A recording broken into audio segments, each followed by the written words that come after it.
What's up, fans? We're backstage here at Ballpark Brawl 8. I'm here with Brutus, the Barber, Beefcake. Brutus, thank you for joining us here for Ballpark Brawl. What's it like to be back in Buffalo here for the show today? Well, it's great to be back in Buffalo. Brutus, the Barber, Beefcake's been working in this town, beating people up and cutting hair for a lot of years. So the people of Buffalo and me are no strangers. How did the Barber gimmick come up? How did the angle with that, who decided that you're going to start cutting hair in the WWE? We ain't got time to go into all that. Let's just say that Brutus the Barber Beefcake made history. He started cutting people's hair, and it's been, non-stop ever since. Nobody's ever done it before, and nobody will ever do it again. You were part of the Shawn Michaels throwing Marty Jannetty. It was actually in the barbershop that occurred. Talk a little bit about that. Well, I was, hosting the barbershop, yeah, and when I was pretty surprised to see him throw Marty through the window, as everybody else was. I guess, that was definitely one of the high points in the barbershop outtake clips, you might say. But you know what? The barbershop was a great time. For me, it was a great time in my life. You name it, they were on the barbershop. How was it teaming with Greg the Hammer Valentine?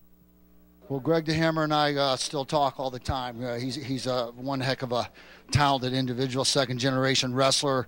A really tough individual. And it was an honor. It was a privilege to be with Greg the Hammer Valentine. We're still tagging up to this day. We're still touring the country, kicking people's butts, and you know what? I enjoy it.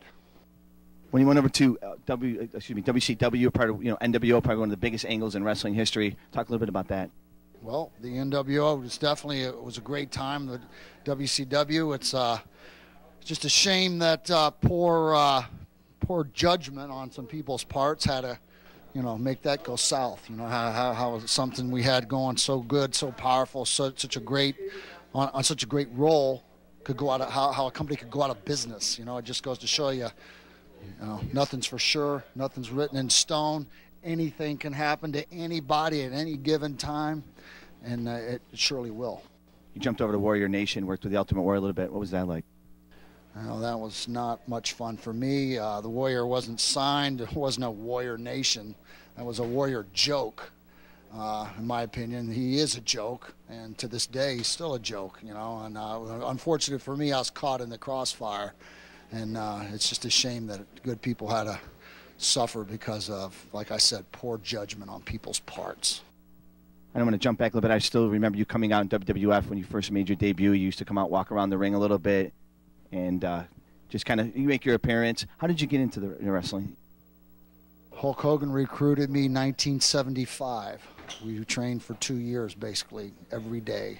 Worked out in the gym and getting ready to start wrestling in 1976, late 1976, in Pensacola, Florida, in Alabama territory for the Armstrongs and the Fullers. It was a great time in my life. 31 years in the wrestling business, brother. It's a long time, and I'm still at it. You look great. You look in phenomenal shape. Brother, I'm in the best shape I've ever been in my life, and just you have to be if you're going to stay in this game. And you got to keep your head on your shoulders. There's a lot of guys that I've seen come and go. A lot of my friends aren't with us anymore today, unfortunately, because they weren't smart enough to keep their head on straight, and keep focused and keep going, keep looking ahead, look to the future a little bit. All they did was think about how much partying they could do today. You know what? They paid the price. What advice do you give, wrestlers coming up? There's, with a lot of the controversy today in wrestling. Any advice? Again, 31 years strong. What piece of advice would you give somebody that, trying to get into the wrestling business? Go back to college, get an education, get a real job, because most of the clowns I see running around, they ain't going to make it in the wrestling business. How about that? She'll talk to Hulk Hogan a lot? Every day. Jimmy Hart? Yep. Still stay in close contact with all my family. Brutus Barber, thank you very much. I appreciate it. You got it, man.